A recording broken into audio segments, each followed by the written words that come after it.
Welcome back to Sports Federation TV, the show where we continue our conversation about a range of different codes of sport, brought to you by the Western Cape Provincial Sport Confederation.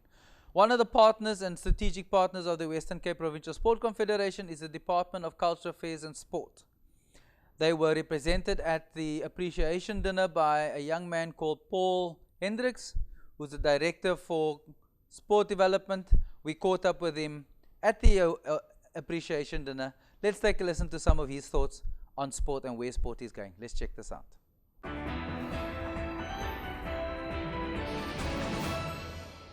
The Department of Cultural Affairs and Sport, my director particularly, which is the sport development, our relationship with the Confederation is one that actually speaks to true partnership. In fact, the one cannot really do without the other. We jointly run the mod centers in the Western Cape province. We jointly run the neighboring school centers in the province. We work together on a numerous amount of projects. And we see that as a true partnership. Well, we have 181 mod centers, which is across the whole of the Western Cape. And in that, it means that we in every district of Western Cape. So as far as the footprint is concerned, between the two entities, we're covering the whole Western Cape. With regards to the amount of schools that we covered, in the Western Cape we have 1,450 schools. If we look at about 1,000 schools that need particular attention because they're either low or no fee schools. Together we cover more than a third of that schools. And in covering more than a third of that schools, we are saying if we work together as we are currently doing, very soon we'll be covering half of that. And so we continue chipping away at getting past the imbalances that exist. So, with regards to our footprint, it's a joint footprint between the two. I also think that our working together is giving people giving the youth particularly an opportunity to reach their potential, giving the Western Cape particularly an opportunity to move to a higher level of participation at a younger age.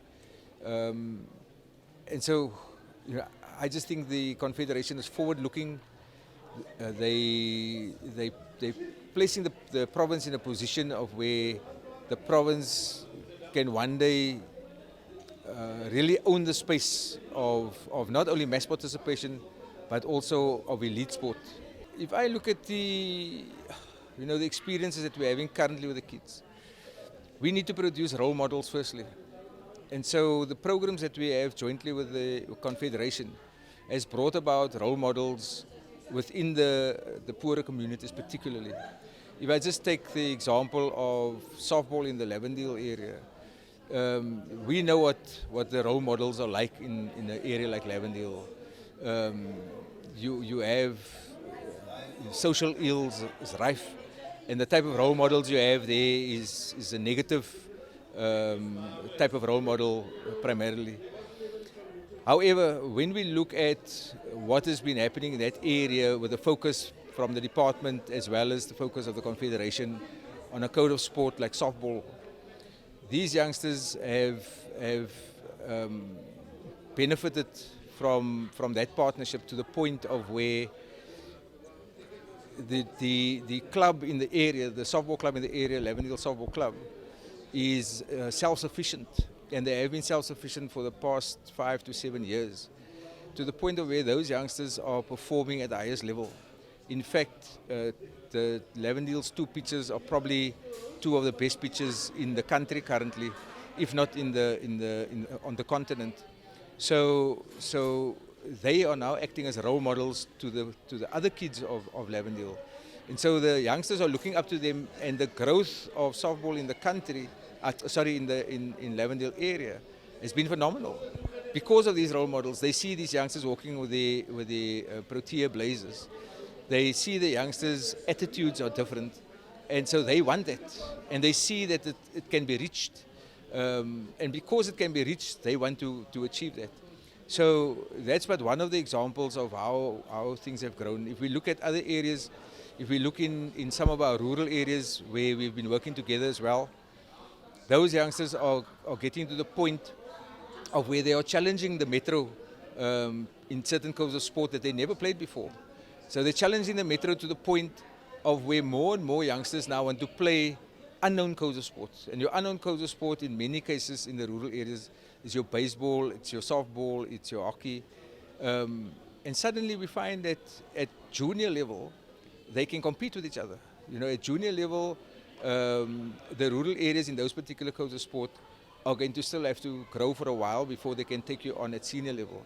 But if we look at currently where they have progressed to the point of where they can take on the under 13s, under 15s, under 17s even. And because of that, those youngsters have become role models for those kids in the rural areas. And sport really has blossomed in your rural areas particularly also. So, you know, role modeling has become so important. But one is never going to be able to achieve that on your own. And if one looks at the Confederation and the amount of potential the Confederation has for growth, how can the department really not support that? And so instead of us saying, look here, this is where we're going to fund or that is where we're going to fund, we are saying this is where we need to partner and that is where we need to partner. Because nobody can do it on their own. And if we walk together all the way, who's going to benefit? Our youth are going to benefit, and ultimately our province is going to benefit. And really beyond that, if our country uses the same examples, our country is going to benefit. My opinion, we need to invest heavily in not only community sport, but also school sport. If we, all around, as I said, as a confederation, as a department, if we invest in school sport, it means we have access to at least 1,000 children per school. And if we look at that and we merge that with community sport, it means that if we use school sport for mass participation, where during the course of the week the kid plays at that level, and then we start looking at talent identifying and then linking those youngsters to clubs in their communities, and then from a community sport level, look at how we can work together with regards to formalizing those structures. And together between the Confederation and the department, we can then create that pipeline of from like I said earlier, early childhood development level into the school system, from the school system into the club system, from the club system, federations grow. I can only but see positives coming out of that. But it has to be partnerships. And another thing that needs to happen is that we cannot depend on teachers alone to assist with school sport. There needs to be volunteerism, there needs to be coaches that are employed, and the Confederation needs to look at how a strategy can be put together with regards to employing people in the different codes of sport, in the different districts, and then seeing how can the teaching fraternity as well as civil society merge their efforts to get sport to grow at a grassroots level, but also at a level that where a pipeline is created to bring them through the system in order for next level participation to take place.